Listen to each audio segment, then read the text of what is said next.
جادو کے توڑ کے لیے کسی غیر مسلم سے علاج کرا سکتے ہیں لیکن ضرورت ہی نہیں ہے۔ جب اللہ کا قرآن گھر میں موجود ہے اور سورۃ البقرہ موجود ہے تو کسی غیر مسلم کے پاس جانے کی کیا ضرورت ہے؟ اللہ کا کوئی نبی بھی عالم الغیب نہیں ہوتا اور حضور بھی علم غیب نہیں جانتے تھے۔ اعلان ہو گیا قُلْ لَا يَعْلَمُ مَنْ فِي السَّمَاوَاتِ وَالْأَرْضِ الْغَيْبَ إِلَّا اللَّهُ، آسمانوں اور زمینوں میں کوئی غیب نہیں جانتا مگر اللہ۔ موت کے بعد جو قرآن خوانی ہوتی ہے وہ بدعت ہے۔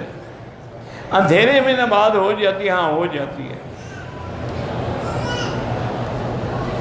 اگر ہم تسبیح پڑھ رہے ہیں صرف دل میں پڑھیں، زبان سے نہ ہلے، کوئی ثواب نہیں ہوگا۔ زبان ہلانا ضروری ہے، جب تک زبان نہ ہلے ذکر ہوتا ہی نہیں۔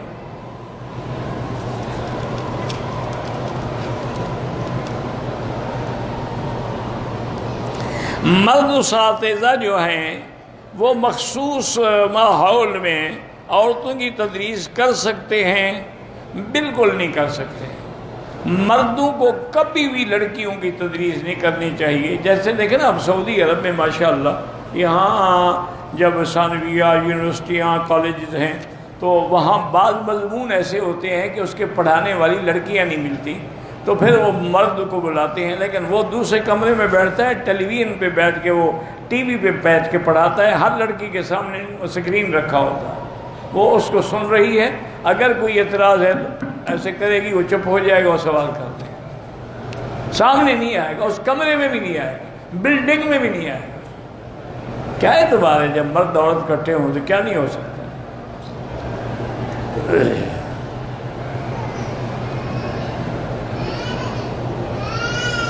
میں نے 2 سال پہلے عمرہ کیا تھا، نماز قرآن کا پابند ہوں، لیکن مجھے لگتا ہے کہ عمرے کے اثرات ختم ہو رہے ہیں، ختم ہو جاتے تو نماز چھوڑ دیتے۔ تم جب نماز قرآن پڑھ رہے ہو تو اثرات باقی ہیں۔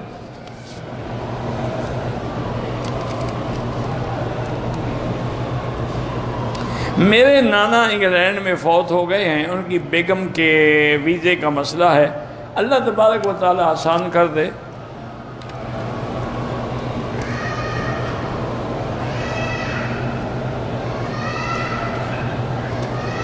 میری بیٹی، آپ نے مجھے ٹیلی فون پہ کہا تھا کہ میری بیٹی کی شادی ہے، اس کے لیے مجھے مدد چاہیے۔ میں نے آپ سے کہا تھا کہ آپ مجھے ٹیلی فون پہ میسج بھیج دیں تاکہ میں کراچی میں کسی اہل خیر کو کہہ کر آپ کی مدد کرا سکوں۔ آپ نے میسج نہیں کیا، میں کیا کروں؟ ٹیلی فون نمبر سے کچھ نہیں ہوتا۔ آپ ان کو اپنا ایڈریس بھیجیں، عنوان بھیجیں گھر کا اپنا، ان کو پتہ لگے کہ کون ہے۔ ایسے تو سینکڑوں ہمیں ٹیلی فون آ جاتے ہیں۔ دوران طواف میں 5 چکر کے بعد یا 6 چکر کے بعد حتیم میں نفل پڑھ سکتے ہیں؟ نہیں پڑھ سکتے۔ جب تک طواف ختم نہ کریں، حتیم میں داخل ہوں گے آپ کا طواف خراب ہو جائے گا۔ ایک بھائی اور بہن ہے، اس کے لیے اللہ پاک سب کی مشکلات حل کرے۔ اگر فجر کی تکبیر ہو رہی ہے، جماعت کھڑی ہے، تب جماعت میں مل جائیں، سنتیں بعد میں پڑھیں۔ اذا اقیمت الصلاۃ فلا صلاۃ الا المکتوبہ، حضور کی حدیث مبارک ہے، جب نماز فرض کے لیے تکبیر ہو جائے تو اس میں شامل ہو جائیں۔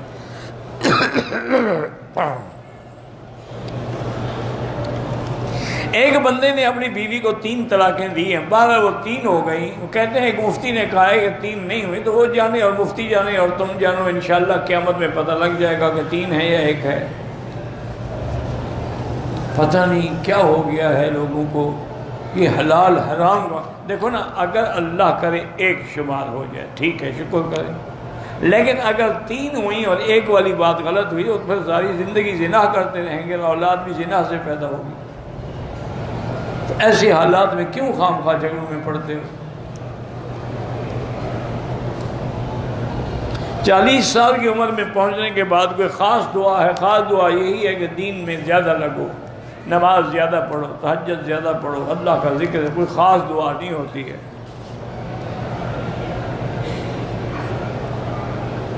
پچھلے 8 مہینے سے میری ریڑھ کی ہڈی کا آپریشن ہوا ہے، زخم ٹھیک نہیں ہو رہا، اللہ شفا عطا فرمائے۔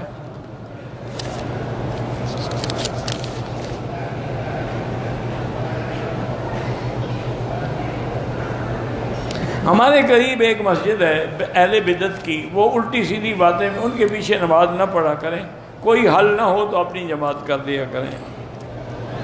روزے کی حالت میں خون دینے سے یا خون لگوانے سے روزہ ٹوٹتا ہے؟ نہیں ٹوٹتا ہے۔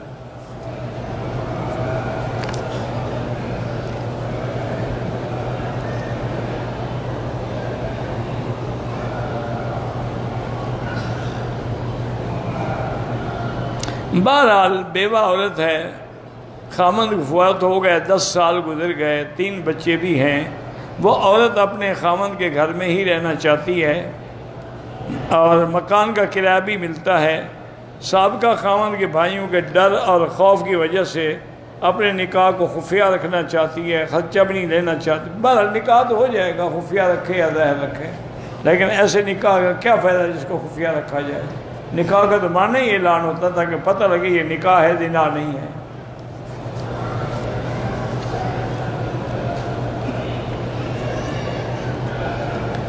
جم میں جا کر جو لوگ اپنا باڈی بنانے کے لیے پروٹین استعمال کرتے ہیں، یہ جانے ڈاکٹر جانے، مجھے کیا پتہ ہے۔ میاں بیوی میں آپس میں محبت اور پیار ہو، ایک دوسرے کی اطاعت کرو، پیار ہو جائے گا، ورنہ اللہ کے نام ہے یا لطیف ہو یا ودود، یہ پڑھ کے دعا کیا کریں۔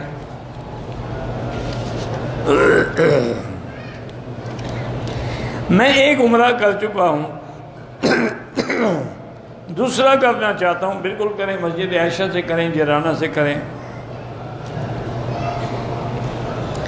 عورت جو عمرے کے بعد سارے بالوں کو اکٹھا کر کے جہاں بالوں کی انتہا ہو جائے، ایک پور کے برابر کاٹے، سب کے سرے کٹ جائیں،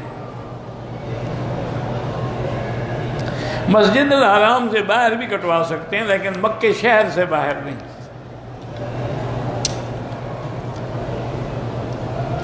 اگر طواف عمرے کے دوران پہلے 3 چکروں میں رمل نہیں کیا، کوئی بات نہیں، ثواب نہیں ہوگا، جرمانہ کوئی نہیں۔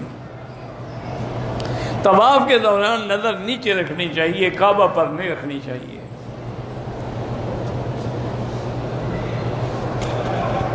اگر کسی کو دم پڑ جائے، ادا نہ کرے، گناہگار ہے، جب اللہ توفیق دے ادا کرے۔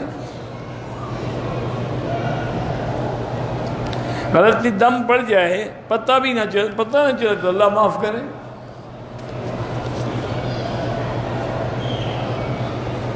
میں نے وہ طواف کیا، بعد میں آیا خیال کہ میرا وضو نہیں تھا، تو وضو کر کے طواف دوبارہ کر لیں۔